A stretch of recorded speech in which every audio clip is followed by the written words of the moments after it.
Last part ఎండింగ్‌లో ఈ love boys అందరూ కూడా బయట ఉన్న వరల్డ్‌కి వెళ్దామని డిసైడ్ అవుతారు కదా! ఇంకా ఆ రోజు నైట్ 9కి కరెక్ట్‌గా వీళ్ళందరూ బయటకి వెళ్దాం అనుకుంటారు. సో, అన్నీ కూడా ప్యాక్ చేసుకుంటారు. ఇంకా వై3 అలాగే లూజావ్ అయితే ముందే రెడీ అయిపోతారు. సో, వాళ్ళిద్దరూ ఏమో వై1, వై2ని అడుగుతూ ఉంటారు. కానీ వై1, వై2కి ఫస్ట్ టైమ్ కదా బయటకి వెళ్ళటం. వాళ్ళైతే బాగా రెడీ అవుతూ ఉంటారు. కానీ లూజావ్ ఏం చేస్తాడు అంటే వాళ్ళిద్దరికీ క్యాప్స్ పెడతారు. ఇంక వాళ్ళేమో ఏంటి క్యాప్స్ ఎందుకు పెట్టావు? నిన్న హెయిర్ స్టైల్ కష్టపడి వేసుకున్నాను అని చెప్పి అలా అంటూ ఉంటాడనమాట. ఇంక వై3 ఏమో వాళ్ళకి మాస్కులు కూడా ఇస్తారు. ఇంకా అప్పుడు వై1, వై2 ఇవన్నీ ఎందుకు పెట్టుకోవాలి మనం అని చెప్పి అలా అంటూ ఉంటారు. ఇంక వాళ్ళిద్దరూ ఏమో సరే పద వెళ్దాం అని చెప్పి ఇంక లిఫ్ట్ వైపు వెళ్తూ ఉంటే లూజావో అంటాడు అటు కాదు ఇటు అని చెప్పేసి మళ్ళీ ఆ పిగ్గీ బ్యాంక్ దగ్గరికి తీసుకెళ్తాడనమాట. సో, అక్కడికి తీసుకెళ్ళి సీక్రెట్ డోర్‌ని ఓపెన్ చేస్తారు. ఇంకా వై1, వై2 అయితే చాలా షాక్ అయ్యి చూస్తూ ఉంటారు. ఏంటి ఆల్రెడీ మీరు బయటకు వెళ్లారా? మాకెందుకు చెప్పలేదు మరి ఈ విషయం అని చెప్పి వాళ్ళిద్దరూ మాట్లాడుతూ ఉంటారు. కానీ లూజావో మాత్రం పదండి వెళ్దాం అని చెప్పి వాళ్ళందరినీ కూడా బయటకి తీసుకెళ్తాడు. ఇంకా లవ్ బాయ్స్ నలుగురు కూడా బయటకొచ్చేసారు. ఇంకా బయటకొచ్చేసిన తర్వాత వై3 అయితే ఈ సీఈఓతో మాట్లాడడానికి ట్రై చేస్తూ ఉంటారు. ఇంకా వై1, వై2 ఏమో అంటే వీళ్ళు ఆల్రెడీ బయటకొచ్చారు కాబట్టి వీళ్ళకి వీటన్నిటి గురించి తెలుసనుకుంటా. అయినా బయటున్న వరల్డ్ ఏంటి ఇలా ఉంది, ఒక్కళ్ళు కూడా జనం లేకుండా డ్రామాస్‌లో చూపించినట్టు అసలు లేదే అని చెప్పి మాట్లాడుకుంటూ ఉంటారు. ఇంక ఇదే టైంలో వై3 అయితే సీఈఓకి కాల్ చేస్తాడు. ఇంకా సీఈఓ ఏమో వై3ని వాళ్ళందరినీ తీసుకొని ఒక ప్లేస్‌కి రమ్మంటుంది. ఇంకా తనేమో కార్ వేసుకొని అక్కడికొచ్చేస్తాను అని చెప్పి అంటుంది. ఇంకా వై1, వై2 అయితే వాళ్ళ కటౌట్స్ అన్నీ చూసి వాళ్ళు షాక్ అవుతూ ఉంటారు. ఓహ్! మనమేనా వావ్! అని చెప్పి వీళ్ళు చూసుకుంటూ ఉంటారు. ఇంక అక్కడే వాళ్ళకొక షాప్ కనిపిస్తే వెంటనే వెళ్లి తిందామనుకుంటారు. కానీ ఆ షాప్ ఓనర్ ఏమో మనీ అడిగేటప్పటికి వీళ్ళ దగ్గర మనీ ఉండవు కదా! కొంచెం అలా టెన్షన్ పడుతూ ఉంటే అప్పుడు వై3 వస్తాడు. వై3కి సీఈఓ కార్డ్ ఇచ్చింది కదా! ఆ కార్డ్‌తో పే చేస్తాడనమాట. ఇంకా వై1, వై2 అయితే ఫుల్‌గా తింటూ ఉంటారు. అయితే ఇదే టైంలో ఎవరో వీళ్ళని వెనకాలే ఫాలో అవుతున్నట్టు అనిపించి ఇంకా పరిగెత్తుకుంటూ వెళ్ళిపోతారు. ఇంకా వై3, వై1 అలాగే వై2 ఇంకా లూజావో అందరూ కూడా పరిగెత్తుకుంటూ వెళ్ళిపోతారు. ఇంకా వై1, వై2 తిందామనుకున్నయన్నీ కూడా కింద పడిపోతాయి. ఇంకా నలుగురు అలా పరిగెత్తుకుంటూ వెళ్ళిన తర్వాత అక్కడే ఒక పబ్ కనిపిస్తుంది. ఇంకా వై1, వై2 అయితే ఇదిగో మనం పబ్‌కొచ్చాము వెంటనే పబ్‌కెళ్దాం పదా అని చెప్పేసి వై1, వై2 పరిగెత్తుకొని వెళ్ళిపోతారు. ఇంకా వై1, వై2 వెనకాలే వై3ను లూజావో కూడా వెళ్తారనమాట. సో, వెళ్ళాల్సి వస్తుంది. ఇంకా వై1, వై2 అయితే పబ్ అంతా చూసి వావ్! అని చెప్పి చూసుకుంటూ ఉంటారు. ఇంకా అక్కడున్న వాళ్ళందరూ మీరెవరు అచ్చు లవ్ బాయ్స్ లాగా ఉన్నారు. మీరు లవ్ బాయ్స్ లాగా వేషం వేసుకున్నారా? మీరు ప్లాస్టిక్ సర్జరీ చేపించుకున్నారా అలాగా అని చెప్పేసి అందరూ కూడా వీళ్ళ దగ్గరికొచ్చేసి మాట్లాడుతూ ఉంటారు. ఇంక వీళ్ళకైతే ఏమీ అర్థం కాదు. ఇంకా లూజావో అలాగే వై3 కూడా లోపలికి వెళ్తారు. సో, వాళ్ళైతే వెళ్ళి ఇంకా వీళ్ళకి కవరప్ చేసి వాళ్ళందరినీ కూడా ఒక రూమ్ దగ్గరికి తీసుకువెళ్తారనమాట. అంటే ఆ పబ్‌లో ఉన్న ఒక రూమ్‌ని రెంట్‌కి తీసుకొని అక్కడ కూర్చొని మాట్లాడుకుంటారు. ఇంకా వై1, వై2 అయితే అసలు మేమిక్కడ ఎందుకుండాలి? మేము పబ్‌లో ఎంజాయ్ చేయాలి కదా! అని చెప్పి అలా అంటూ ఉంటారు. కానీ లూజావో మాత్రం లేదు ఇదిగో మీకు ట్యాబ్‌లో వెళ్ళి సాంగ్స్ అవన్నీ పెట్టుకోండి అని చెప్పి అంటే వై1, వై2 అంటారు అదేంటి మేము ఇలా అయితే బే హౌస్‌లోనే ఉండేవాళ్ళం కదా! ఇక్కడికొచ్చి ఏం లాభం బయటకొచ్చినా ఇలాగే ఉంది అని చెప్పి అలా అంటూ ఉంటారనమాట. ఇంకప్పుడు లూజావో అంటాడు ఏంటి మీరు బయటకి వెళ్తారా? అని చెప్పేసి అంటాడు కోపంగా.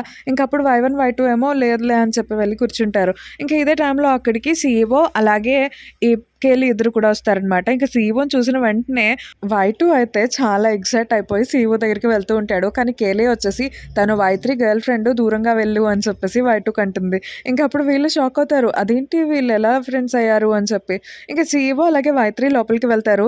ఇంక వాళ్ళతో పాటే కేలి అలాగే అంటే లూజావో కూడా లోపలికి వెళ్తారు. ఇంక ఇదే టైం అనుకుని వై1, వై2 కూడా బయటకొచ్చేస్తారనమాట. ఇంకా అక్కడ పబ్‌లోకి వెళ్ళి కాస్ట్‌లీ డ్రింక్ కావాలి మాకు అని చెప్పి అదంతా కూడా చేస్తూ ఉంటారు. అదంతా చేదుగా ఉందేంటి అని చెప్పి మాట్లాడుకుంటూ ఉంటారు. ఇంకా ఈ పబ్‌లోనే వై2కైతే ఒక అమ్మాయి కనిపిస్తుంది. ఆ అమ్మాయి అయితే వై2నే చూస్తూ ఉంటుంది. ఎందుకంటే తను వర్చువల్ కింద కూడా వై2 ఇష్టమనమాట తనకి. అందుకని అలా చూసేటప్పటికి వై2 ఏమో అమ్మాయి దగ్గరికి వెళ్ళి కావాలని అమ్మాయితో డాన్స్ వేస్తూ ఉంటాడు. ఇంకా మిగతా అమ్మాయిలు ఉంటారు కదా పబ్‌లో వాళ్ళందరూ కూడా వై1 దగ్గరికొస్తారు. అసలే వై1కి అమ్మాయిలంటే పడదనమాట. సో, అమ్మాయిలని చూస్తే తనకి భయం. ఎందుకంటే తనని చిన్నప్పుడు కొంతమంది ఎత్తుకొని వచ్చేస్తారు వాళ్ళ మదర్ దగ్గర నుండి. సో, అందుకనే తనకి ఎవరైనా రెడ్ కలర్ లిప్‌స్టిక్ వేసుకున్న అమ్మాయిలని చూస్తే భయం. ఇంకా అమ్మాయిలని చూసి భయపడిపోయి వెళ్ళిపోతూ ఉంటాడు. ఇదే టైంలో ఏమవుతుంది అంటే వై2 దగ్గరికి కొంతమంది వ్యక్తులొచ్చి "నువ్వేంటి ఏదో లవ్ బాయ్స్ లాగా గెటప్ వేసుకొచ్చావు. అయినా నా గర్ల్ ఫ్రెండ్‌తో ఎందుకు డాన్స్ వేస్తున్నావు" అని చెప్పి గ్రూప్‌లో ఉన్న ఒక వ్యక్తి బాగా తిడుతూ ఉంటారనమాట. ఇంకా అప్పుడు వై2 అయితే నేను మీతో గొడవ పడతాను అనేటప్పటికి వాళ్ళు కూడా వై2తో గొడవ పడుతూ ఉంటారు. ఇంకా వై2 అయితే నేను ఇప్పుడే నీ పని చెప్తాను మా గ్యాంగ్ అంతా వస్తుంది ఉండు అని చెప్పి అలా అంటూ ఉంటాడు. ఇంకా అలా చెప్పి తను పారిపోతాడనమాట. ఇంకా లోపల ఏమవుతుంది అంటే సీఈఓ అలాగే వైత్రి ఇద్దరు కూడా మాట్లాడుకుని మళ్ళీ రీకౌన్సిల్ అవుతారు. ఇంకా వీళ్ళు బయటకొచ్చి చూసేటప్పటికి అక్కడ వై1, వై2 ఉండరు. ఇంక వీళ్ళేం చేస్తారు అంటే వాళ్ళెక్కడికి వెళ్లారో అని చెప్పి బయటకి వెళ్ళి మొత్తం అంతా వెతుకుతూ ఉంటారు. ఇంక ఇదే టైంలో వై1 అయితే బయట పారిపోతూ ఉంటాడు కదా! ఎందుకంటే ఆ అమ్మాయిల్ని చూస్తే తనకి భయమేసేస్తూ ఉంటుంది. ఇంక తనలా పారిపోతూ ఉంటాడు. ఇంకా వై2నయితే చాలామంది గ్యాంగ్ ఫాలో అయ్యి వస్తారనమాట. సో, తనేమంటాడు అంటే నేను లవ్ బాయ్స్‌లో ఉన్న అంటే వై2ని ఎందుకు మీరు నన్ను ఇలా కొడుతున్నారు అని చెప్పి అలా అంటూ ఉంటారు. అయినా సరే ఆ అబ్బాయిలు ఏం చేస్తారు అంటే సో, నువ్వు వై2 అయితే నేను ఇంకా కొట్టాలి. ఎందుకంటే నేను చాలా మనీ అనేది నా గర్ల్ ఫ్రెండ్‌కి స్పెండ్ చేస్తే తనేమో నీ వెనకాల తిరుగుతుంది వై2 అని చెప్పి నేను ఇంకా కొడతాను అని చెప్పేసి బాగా కొడుతూ ఉంటారనమాట. ఇంకా వై2కైతే చాలా బాధ కలుగుతుంది. ఇంకా ఆ అమ్మాయి వచ్చి మీరెందుకు వై2ని కొడుతున్నారు ఆపండి అని చెప్పేసి నేను నీతోనే ఉంటాను నువ్వు వై2ని కొట్టడం ఆపేయి అని చెప్పి అలా అంటుంది. అంటే ఆ అమ్మాయి వాళ్ళ బాయ్ ఫ్రెండ్ దగ్గరికి వచ్చి. ఇంకా అప్పుడు వై2ని కొట్టడం వాళ్ళందరూ కూడా ఆపేసి అక్కడి నుండి వెళ్ళిపోతారు. ఇంకా వై2 అయితే చాలా బాధపడుతూ ఉంటాడు. నేను బయట వరల్డ్‌లో ఇంత దారుణంగా ఉన్నానా? అందరూ నన్ను ఇంత హేట్ చేస్తున్నారా? అని చెప్పి అలా అనుకుంటూ ఉంటాడు. ఇంకా ఇదే టైంలో వీళ్ళందరూ ఉన్నారు కదా! అంటే లూజ్ ఆయవో, అలాగే సీఈఓ, కేలీ వీళ్ళందరూ కూడా వెతుకుతూ ఉంటారనమాట. ఇంకా కానీ వై2 ఏం చేస్తాడు అంటే లోపలికి వెళ్ళిపోతాడు బే హౌస్‌లోకి మళ్ళీ. ఇంకా అప్పుడే అక్కడ దానికి వై1 కనిపిస్తాడు. సో, వై1 ఏమంటాడు అంటే నువ్వేంటి వచ్చేసావు అని చెప్పి అడుగుతాడు. ఇంక అప్పుడు వై2 అంటాడు బయట ఉన్న ప్రపంచంలో నన్ను ఎవరు కూడా ఇష్టపడట్లేదు. నన్ను అందరూ హేట్ చేస్తున్నారు అని చెప్పి ఇంక వీళ్ళిద్దరూ ఒకళ్ళనొకళ్ళు ఇలాగా అంటే కన్సోల్ చేసుకుంటూ ఉంటారు. ఇంకా ఆ రోజు నైట్ అంతా కూడా మొత్తం ఈ 4 మెంబర్స్ ఉన్నారు కదా గ్యాంగ్.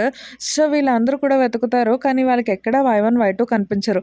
ఇంక ఇదే టైంలో ఏమవుతుంది అంటే సో, మొత్తం అంటే సోషల్ మీడియాలో వైరల్ అయిపోతూ ఉంటుంది. వై1, వై2 లాగా గెటప్ వేసుకొని కొంతమంది పబ్‌కొచ్చారు అని చెప్పి. ఇంక అప్పుడు గ్యాంగ్ ఏమనుకుంటారు అంటే వై1, వై2 భయపడిపోయి మళ్ళీ బే హౌస్‌కే వెళ్ళుంటారు అని చెప్పి బే హౌస్‌కి వెళ్తారు. ఇంక వాళ్ళిద్దరిని అడుగుతూ ఉంటారు. మీరెందుకు వచ్చేసారు అని చెప్పి. ఇంక అప్పుడు వాళ్ళిద్దరు ఏమంటారు అంటే మాకు ఆ వరల్డ్ నచ్చలేదు. చాలా దారుణంగా ఉంది. మేము అక్కడ ఉండలేము. మేము ఇక్కడే ఉంటాము. అందుకే వచ్చేసాను. ఇంకెప్పుడు మేము బయటికి రాము అని చెప్పి అలా అంటూ ఉంటారు. ఇంకప్పుడు సీఈఓకి కోపం వచ్చి మీరు అబ్బాయిలు ఎందుకు ఇలా చేస్తున్నారు మీరు? ధైర్యంగా ఉండాలి కదా! అని చెప్పి అంటుంది. ఇంకా అప్పుడే వై1 అయితే తన స్టోరీ చెప్తాడు. సో, చిన్నప్పుడు తనని కొంతమంది కిడ్నాప్ చేసేస్తారనమాట హ్యూమన్ ట్రాఫికర్స్.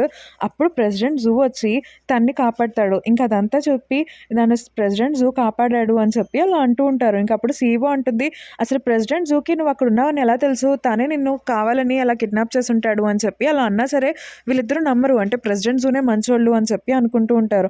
అయితే ఇదే టైంలో ఏమవుతుంది అంటే ప్రెసిడెంట్ జూ అక్కడికి వస్తాడనమాట. ఇంక వెంటనే ఇంక మిగతా వాళ్ళందరూ వెళ్ళి దాక్కుంటారు. సో, కేలీ అయితే అక్కడ వర్క్ చేస్తూ ఉంటుంది.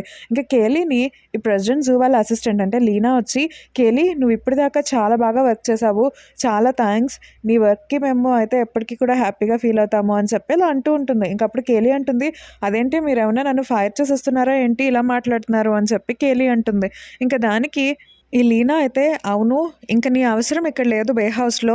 నిన్నింకా ఈ ఉద్యోగం నుంచి తీసేద్దాం అనుకుంటున్నాము అని చెప్పి అలా అంటారు. ఇంక దానికి కేలీ అంటుంది నన్ను ఉద్యోగం నుంచి తీసేయాలి అంటే నాకు మనీ ఇవ్వాలి తెలుసా అని చెప్పి అలా అడుగుతుంది. ఇంకప్పుడు ప్రెసిడెంట్ జూ అంటాడు సరే నీకు 6 మంత్స్ సాలరీ ఇస్తాము. నిన్ను వెంటనే తీస్తున్నాం కాబట్టి అని చెప్పి అలా అంటాడు. ఇంకప్పుడు కేలీ అంటుంది 12 మంత్స్ సాలరీ ఇవ్వండి. ఇంకా సీక్రెట్‌గా దాస్తాను మీ విషయాన్ని అని చెప్పి కోపంగా అక్కడి నుండి వెళ్ళిపోతుంది. దాని తర్వాత ప్రెసిడెంట్ జూ ఏం చేస్తాడు అంటే అందరిని పిలుస్తాడు. కానీ వై2 మొహం నిండా కూడా దెబ్బలున్నాయి కదా! అందుకని తను మాస్క్ ఏసుకొస్తాడనమాట. సో, అప్పుడు ప్రెసిడెంట్ జూ ఏమో ఎందుకు మాస్క్ ఏసుకొచ్చావు? మాస్క్ తీయి అని చెప్పి అలా అంటూ ఉంటాడు. ఇంక దానికి వై2 అయితే మాస్క్ తీయను అనేటప్పటికి ప్రెసిడెంట్ జూ ఆ మాస్క్‌ని తీస్తాడనమాట. ఇంక అప్పుడు అడుగుతాడు ఏమైంది అని చెప్పి. ఇంకా అప్పుడు వై2 అంటాడు వై1ఏ కొట్టాడు అని చెప్పి అలా అంటూ ఉంటాడు. ఇంకా వాళ్ళందరూ అయితే తడబడుతూ ఉంటారు. ఇంక అప్పుడు లూజ్ ఆయవ్ ఏమంటాడు అంటే నేను నిజం చెప్తాను. వాళ్ళు గేమ్ ఆడేటప్పుడు వాళ్ళు అంటే గొడవ పడ్డారని చెప్పి నాకు కోపం వచ్చి నేను వై2ని కొట్టాను. అందుకని వై1 ఏడ్చాడు అని చెప్పి అలా అంటాడనమాట. ఇంకా అప్పుడు ప్రెసిడెంట్ జూ అంటాడు మీరు ఎవరిని కొట్టుకున్నా సరే నాకేం ప్రాబ్లం లేదు. ఎందుకంటే మీరు ఇలాంటి వాటి గురించి చాలా హ్యాపీగా ఫీల్ అవుతారు తర్వాత. ఎందుకంటే మీ అందరినీ కూడా వేరు వేరు చోట్లకి పంపించేయబోతున్నాను అని చెప్పి అలా అంటాడు. మీ అందరికీ కూడా సెపరేట్‌గా ఫ్లాట్స్ అనేవి ఇవ్వబోతున్నాను అని చెప్పి ఇంక తర్వాత వై3 నువ్వు నాతో పాటు రా అని చెప్పి వై3ని పిలుస్తాడు. ఇంక వై3 అయితే ప్రెసిడెంట్ జూతో పాటు వెళ్తాడు కదా! సో, ప్రెసిడెంట్ జూ అయితే వై3తో ఏమంటాడు అంటే మీ కాంట్రాక్ట్ అంతా అయిపోయింది. ఇంకా కంప్లీట్ అయిపోయింది కదా టాస్క్స్ అన్నీ. అందుకనే వాళ్ళు బయటకొస్తే మన సీక్రెసీకే ఇబ్బంది కాబట్టి వాళ్ళందరినీ ఒక రూమ్‌లో ఉంచేస్తాను. కానీ నిన్ను మాత్రం నేను అబ్రాడ్ పంపిస్తాను. సో, అంటే కొన్ని సంవత్సరాలు హ్యాపీగా ఉండు. దాని తర్వాత నా నా ప్రాపర్టీ అంతా కూడా నీకే ఇస్తాను. అప్పుడు నీ ఇష్టం వాళ్ళతో నువ్వేం చేస్తావో చేసుకో అని చెప్పి అలా మాట్లాడుతూ ఉంటాడు. ఇంక దానికి మైత్రి అయితే మీరెందుకు ఇలా చేస్తున్నారు? పాపం వాళ్ళని ఎందుకు అలా దాస్తున్నారు అని చెప్పి అలా అంటాడు. కానీ ప్రెసిడెంట్ జూ మాత్రం లేదు నేను నీకు రెండే 2 ఆప్షన్స్ ఇస్తున్నాను. నువ్వు నాతో ఉంటావో ఉండవో అనేది సెలెక్ట్ చేసుకో అని చెప్పి అలా అంటూ ఉంటాడు. ఇంక తర్వాత ఏమవుతుంది అంటే కేలీ ఆల్రెడీ బయటకు వెళ్ళిపోయింది కదా! కేలీకైతే సీఈఓ మెసేజ్ చేస్తూ ఉంటుంది. మేము తర్వాత వస్తాము అని చెప్పి. ఇంకా ఇదే టైంలో ఏమవుతుంది అంటే ప్రెసిడెంట్ జూకి పబ్‌లో గొడవ అయింది కదా! వై-1 వై-2ది అదంతా కూడా తెలుస్తుందనమాట. ఇంక వీళ్ళు నన్ను మోసం చేశారు అని చెప్పి తనైతే మళ్ళీ బే హౌస్‌కి వెళ్దాం అనుకుంటారు. కానీ ఇదే టైంలో ఏమవుతుంది అంటే సో, ఈ సీఈఓ వెనకాల ఉండే అబ్బాయి తనకి ఫోన్ చేస్తాడు. సీఈఓ ఎందుకో అత్తమాట సబ్‌వే దగ్గరికే వస్తుంది. నేను 2, 3 టైమ్స్ గమనించాను. సబ్‌వేలో ఏదో తేడా ఉన్నట్టుంది అని ప్రెసిడెంట్‌తో చెప్తాడు. ఇంక ప్రెసిడెంట్ జూ వెంటనే సబ్‌వేకి వెళ్తాడనమాట. ఇంక ఇదే టైంలో లోపలేమవుతుంది అంటే మిగతా వాళ్ళందరూ కూడా వై-1 వై-2ని ఇంకా ఒప్పించి బయటికి తీసుకువెళ్ళడానికి ట్రై చేస్తూ ఉంటారు. కానీ వై-1 వై-2 మాత్రం అస్సలు ఇష్టపడరనమాట. మేము ఇక్కడే ఉంటాము. ప్రెసిడెంట్ జూ మమ్మల్ని బాగా చూసుకుంటున్నారు అని చెప్పి అలా అంటూ ఉంటారు. ఇంకా అప్పుడు లూజాబో ఏం చేస్తాడు అంటే నేను నిన్ను మీరు రాకపోతే నేను కొడతాను అన్నట్టు బెదిరిస్తాడు. ఇంక అప్పుడు వీళ్ళందరూ కూడా సరే అని చెప్పి వెళ్తారనమాట. ఇంకా బయటేమో కేలీ వెయిట్ చేస్తూ ఉంటుంది. కానీ వాళ్ళందరినీ తీసుకెళ్లాలంటే కార్ కావాలి కదా! అందుకని తనేం చేస్తుంది అంటే వీళ్ళ కంపెనీ దగ్గరికి వెళ్ళి కార్ తీసుకురావడానికి వెళ్తుందనమాట. ఇంక ఇదే టైంలో ప్రెసిడెంట్ జూ కూడా సబ్‌వే దగ్గరికి వస్తాడు కదా! ప్రెసిడెంట్ జూ అయితే తన మనుషులందరినీ బయట పెట్టి తను లోపలికి వెళ్ళి చూస్తాడనమాట. లోపలంతా కూడా ఇక్కడ ఏమైనా తేడాగా ఉందా ఏంటి అని చెప్పి లోపల చెక్ చేస్తూ ఉంటాడు. ఇంకా తనైతే టార్చ్ లైట్ వేసి చూసేటప్పటికి లవ్ బాయ్స్ అందరూ సీఈఓతో పాటు బయటకు రావడం కనిపిస్తుంది. ఇంకా వాళ్ళని చూసిన తర్వాత అప్పుడు ప్రెసిడెంట్ జూ అంటాడు, నేను నిన్ను ఎంతలాగా నమ్మానో నువ్వు నన్ను మోసం చేద్దాం అనుకుంటున్నావా అని వైత్రితో అంటూ ఉంటాడు. ఇంకప్పుడు వైత్రి ఏమంటాడు అంటే మీరే మమ్మల్ని మోసం చేస్తున్నారు. మమ్మల్ని ఇక్కడే ఉంచేసి మమ్మల్ని ఏం చేద్దాం అనుకుంటున్నారు అని చెప్పి ఇంకా ప్రెసిడెంట్ జూ దగ్గరికి వెళ్ళి కొట్టడానికి ట్రై చేస్తుంటే ప్రెసిడెంట్ జూ ఇంకా గట్టిగా వెళ్ళి కొడతాడనమాట. ఇంకా వెంటనే వీళ్ళు ఏం చేస్తారు అంటే ఈసారి వైత్రి అలాగే లూజావో ఇద్దరు కూడా వెళ్ళి ప్రెసిడెంట్ జూని కొడుతూ ఉంటారు. ఇంకా ప్రెసిడెంట్ జూని కొట్టిన తర్వాత వాళ్ళైతే బయటికి పారిపోతారనమాట. ఇంకా వాళ్ళు బయటికి వెళ్ళేటప్పటికి అక్కడైతే గ్యాంగ్ ఉంటారు కదా! వాళ్ళందరూ ఈ గ్యాంగ్ అందరినీ పట్టేసుకుంటారు. పట్టేసుకుని మళ్ళీ బే హౌస్‌కి తీసుకొచ్చి వీళ్ళందరినీ కట్టేసి మీరు నన్నే మోసం చేద్దాం అనుకుంటున్నారా? అండ్ వైత్రి నువ్వు ఈ అమ్మాయి కోసం నన్ను మోసం చేద్దాం అనుకుంటున్నావా? అవును మీ అందరితో ఇంకా చాలదు. కేలీ కూడా ఉంది కదా! కేలీని కూడా లోపలికి రాని అప్పుడు చెప్తాను మీరందరినీ ఇక్కడే ఉంచేస్తాను. ఇంక ఇక్కడే ఉండాల్సిందే మీ అందరినీ మాయం చేసేస్తాను ఇక్కడి నుండి అని చెప్పి అలా అని వెంటనే సీఈఓ ఫోన్ తీసుకొని కేలీకి మెసేజ్ చేస్తూ ఉంటాడు. ఇంకా కేలీ అయితే బయట వెయిట్ చేస్తూ ఉంటుంది.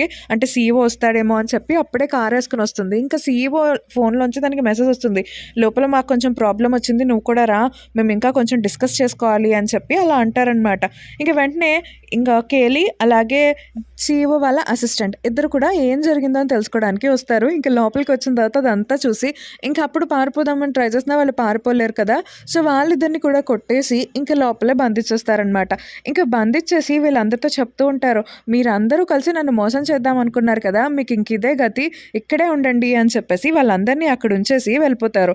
ఇంకా అప్పుడు లూజాయావో అలాగే వైత్రి ఇద్దరిని కూడా ఒకే తాడుకు కట్టేస్తారు. వాళ్ళిద్దరూ ఏం చేస్తారు అంటే ఆ పక్కనే ఉన్న టేబుల్ని బద్దలు కొట్టేసి అందులో ఉండే గాజుది పగిలిపోతే ఆ గాజుతో తన తాడుని తెంపేసుకుని ఇంకా మిగతా వాళ్ళ కట్లన్నీ కూడా విప్పేస్తారు. ఇంకా మొత్తం అంతా వెతుకుతూ ఉంటారు. అసలు ఎలాగా ఎక్కడి నుండి తప్పించుకోవాలి మేము అని చెప్పి వెతుకుతారు. అయితే అన్ని డోర్స్ క్లోజ్ చేస్తుంటారనమాట. సీక్రెట్ పాసేజ్ కూడా మొత్తం క్లోజ్ చేసేసే ఉంటుంది. ఇంక వాళ్ళేమో ఎలా వెళ్ళాలి, ఫ్రిడ్జ్లో కూడా ఏమీ ఫుడ్ లేదు, మనం ఉండడానికి తినడానికి కూడా ఏం లేవు, ఇప్పుడు ఎలాగా లిఫ్ట్స్ కూడా పనిచేయట్లేదు అని చెప్పి మొత్తం అంతా సెర్చ్ చేస్తూ ఉంటారు. ఇంక అప్పుడే లూజ్ ఏమంటాడు అంటే నాకు ఇక్కడ ఒక దారి తెలుసు, కానీ అది వర్కౌట్ అవుతుందో లేదో నాకైతే తెలియదు, నేను ఫస్ట్ వెళ్ళి టెస్ట్ చేసి వస్తాను అని చెప్పి తనేం చేస్తాడు అంటే పైన వెంటిలేషన్కి కొంచెం ఓపెన్ ఉంటుంది కదా, దాన్ని బద్దలు కొట్టి దానిలోంచి పాక్కుంటూ వెళ్తాడనమాట. ఇంక తనలా బయటకు వెళ్ళి చూసేటప్పటికి మెయిన్ ఎంట్రన్స్ అనేది వచ్చేస్తుంది. ఇంక తనైతే వెంటనే ఏం చేస్తాడు అంటే మళ్ళీ లోపలికొచ్చి ఇక్కడ నుండి ఓపెనింగ్ ఉంది మీరు రండి అని చెప్పి వాళ్ళందరినీ కూడా బయటకు తీసుకొస్తాడు. ఇంకా వాళ్ళందరూ అయితే పైన ఉన్న ఫ్లోర్‌కి వెళ్తారు. ఇంకా అక్కడి నుండి ఎలాగోలాగా తప్పించుకోవాలి అని చెప్పి స్లోగా నడుచుకుంటూ వెళ్తారు. కానీ ఈ ప్రెసిడెంట్ జూ వాళ్ళ మనుషులు వీళ్ళందరినీ చూసేస్తారనమాట. సో, వాళ్ళందరూ వీళ్ళ వెనకాల వస్తూ ఉంటారు. అప్పుడు వీళ్ళేం చేస్తారు అంటే 3 టీమ్స్ కింద డివైడ్ అయిపోయి 3 టీమ్‌లు కూడా వేరు వేరుగా పరిగెట్టుకుంటూ వెళ్తూ ఉంటారు. ఇంకా అప్పుడు ప్రెసిడెంట్ జూ వాళ్ళ మనుషులు కూడా వాళ్ళు కూడా మళ్ళీ టీమ్స్‌గా డివైడ్ అయిపోయి కొంతమంది ఒకళ్ళ వెనకాల, కొంతమంది ఇంకొకళ్ళ వెనకాల అలా పరిగెత్తుకుంటూ వెళ్తూ ఉంటారు. ఇంకా తర్వాత ఏమవుతుంది అంటే సో, ప్రెసిడెంట్ వాళ్ళ మనిషి కేలీని చంపడానికి వస్తారనమాట. ఇంక అప్పుడు లూజావో ఏం చేస్తాడు అంటే ఆ అబ్బాయిని పట్టుకొని బ్రిడ్జ్ మీద నుండి తోసేస్తాడు. ఇంకా వీళ్ళిద్దరూ కూడా కాన్షియస్ లేకుండా పడిపోతారు. ఇంక వెంటనే అదే టైంలో గ్రానీ వస్తుంది కార్ తీసుకొని. సో, గ్రానీ కార్‌లో ఎక్కి వీళ్ళందరూ వెళ్ళిపోతారు. ఇంక కట్ చేస్తే కేలీ అలాగే లూజావో ఇద్దరు కూడా హాస్పిటల్‌లో ఉంటారు. ఇంక అక్కడికే గ్రానీ వస్తుంది. గ్రానీ ఒక డాక్టర్‌ని తీసుకొస్తుంది. ఇంక డాక్టర్‌నయితే కేలీ అడుగుతుంది ఎలా ఉంది లూజావోకి అని చెప్పి. డాక్టర్ అయితే బానే ఉంది. కానీ కొంచెం సేపు రెస్ట్ తీసుకోవాలి అని చెప్పి అలా అంటూ ఉంటారు. ఇంక ప్యారలల్‌గా ఏమవుతుంది అంటే మిగతా వాళ్ళందరూ కూడా ఒక ప్రెస్ రిపోర్టర్ ఉంటారు కదా! So, last time press reporter ఇచ్చారు. సో, ఆవిడనే పిలిపించి మొత్తం అంతా కూడా రికార్డ్ అనేది చేస్తారు. అయితే ఏమవుతుంది అంటే ఈ ప్రెసిడెంట్ జూ ఇంకా ముందుగానే మొత్తం మీడియాకి లీక్ చేసేస్తాడనమాట. సో, తనేం చేస్తాడు అంటే సో, ఈ లవ్ బాయ్స్ అందరూ నిజంగానే ఉన్నారు. నేనే కావాలని వీళ్ళందరినీ కూడా ఆపేశాను. ఇదిగోండి ఇవే సర్టిఫికేట్స్ వాళ్ళని నేను అడాప్ట్ చేసుకున్నాను అనడానికి అని చెప్పి అంటాడు. నేను మీ అందరికీ కావాలని అబద్ధం చెప్పాను. ఇప్పుడైతే కాంట్రాక్ట్ అయిపోయింది కాబట్టి మీకు వాళ్ళందరి గురించి చెప్తున్నాను అని చెప్పి ఇంక తన గురించి తను గొప్పగా చెప్పుకుంటాడనమాట. నేను సీక్రెట్ పాసెస్‌ని కూడా ఏర్పాటు చేశాను. వాళ్ళకి ఒకవేళ బోర్ కొడితే వాళ్ళు బయటకి వెళ్ళి రావటానికి. సో, నేను చాలా మంచిగా చూసుకున్నాను వాళ్ళని అని చెప్పి ఇలా చెప్పేటప్పటికి ఇంకా ఈ లవ్ బాయ్స్‌కి వాళ్ళకైతే ఏం చేయాలో అర్థం కాదు. అండ్ ఈ పార్ట్ అయితే ఇక్కడితో అయిపోతుంది.